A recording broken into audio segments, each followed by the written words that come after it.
Assalamualaikum warahmatullahi wabarakatuh. Kembali berjumpa di channel YouTube Ukhti Firda.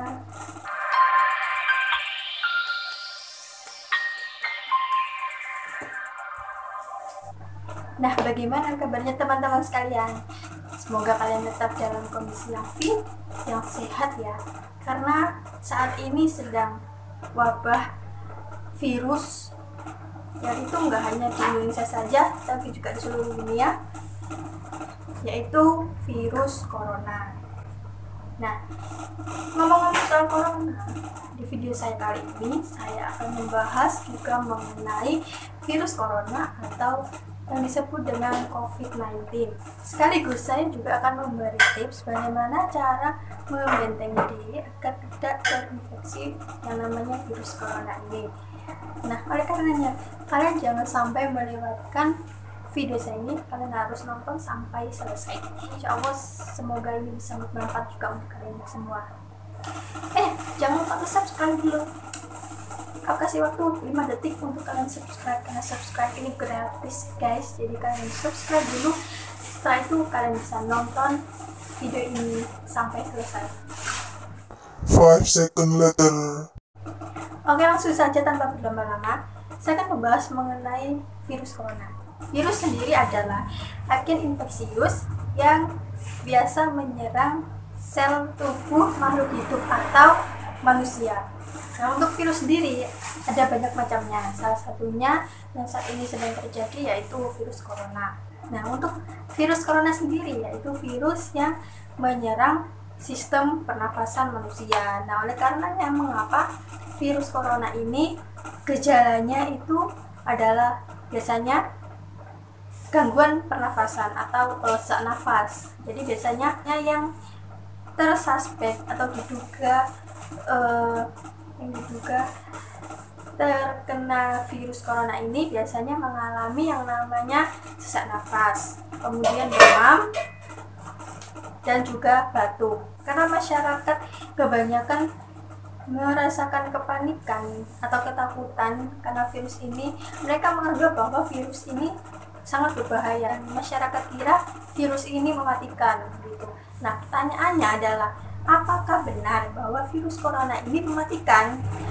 Dan jawabannya adalah tidak bagi sebagian orang.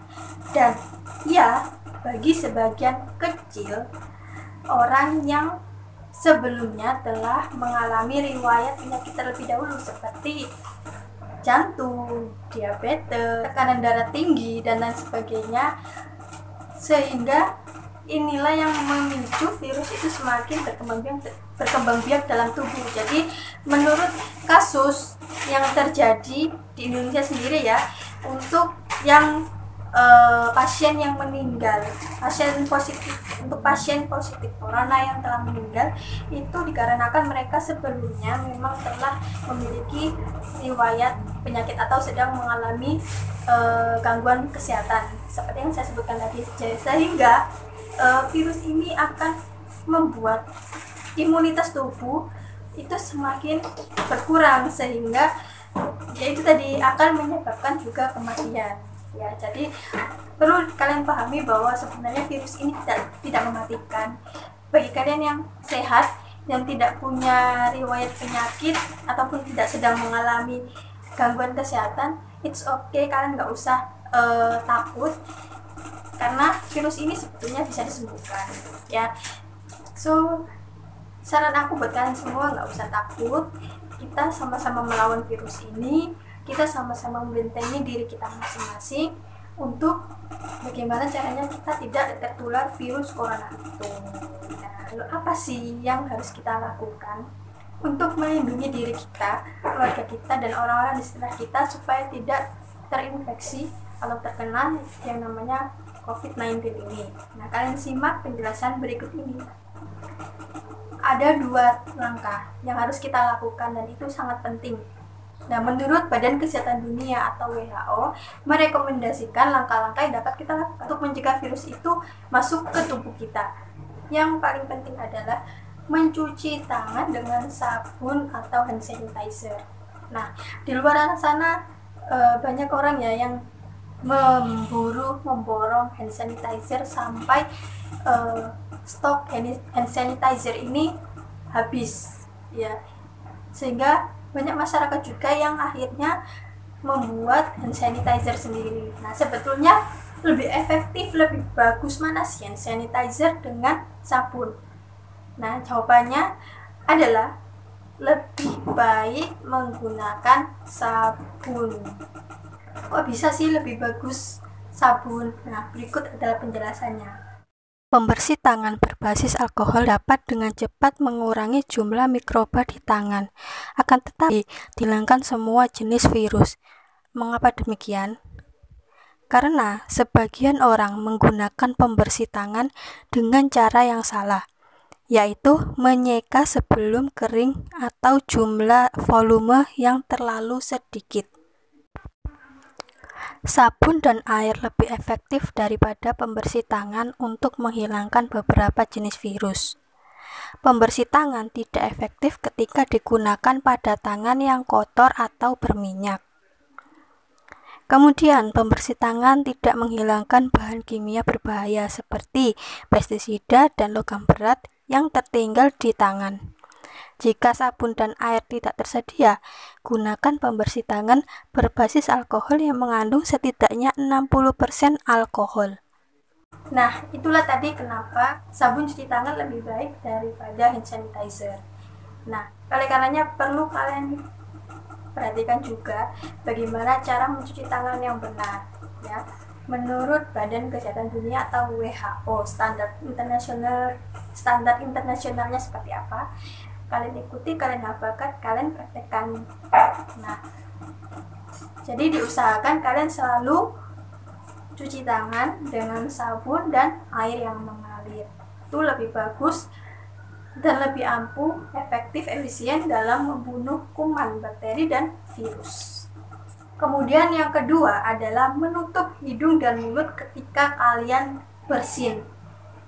Mengapa? Karena saat kalian bersin tidak kalian tutupi, maka kuman atau virus bersin kalian itu akan menyebar ke sekitar kalian. Gitu. Akhirnya yang akan terjadi adalah virus tersebut menempel ke benda yang ada di sekitar kalian itu atau tertempel di tangan orang lain. Itulah kenapa virus itu mudah menyebar, karena dari tangan ke tangan atau dari tangan ke benda seperti itu. Kemudian yang ketiga, usahakan sebisa mungkin untuk tidak menyentuh mata, hidung, dan mulut secara langsung. Kalaupun kita memegang mata, hidung, dan mulut, kita harus cuci tangan dulu.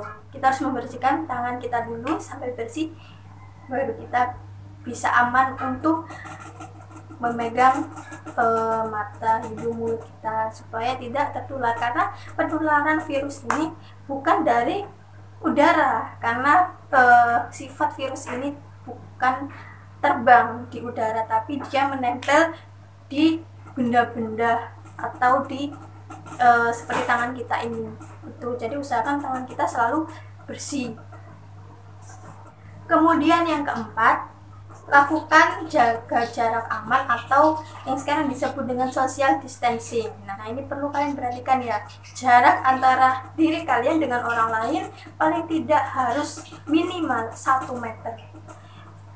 Kemudian yang kelima, ketika Anda atau keluarga Anda atau teman Anda, orang-orang di sekeliling kalian mengalami gejala seperti COVID-19 ini, segera periksakan ke rumah sakit yang di sekitar Anda, yang itu dimana biasanya ditunjuk untuk menangani kasus COVID-19 ini. Kemudian langkah yang kedua adalah kita harus meningkatkan kekebalan tubuh kita. Ini upayanya dari dalam. Kalau tadi adalah upaya pembentengan diri dari luar. Kalau ini adalah pembentengan diri dari dalam tubuh kita. Lalu bagaimana sih upaya untuk kita membentengi diri dari dalam? Nah, yaitu dengan cara salah satunya adalah mengkonsumsi herbal. Nah, kembali lagi kita mengkonsumsi yang herbal seperti jahe, temulawak, dan lain sebagainya, termasuk adalah propolis.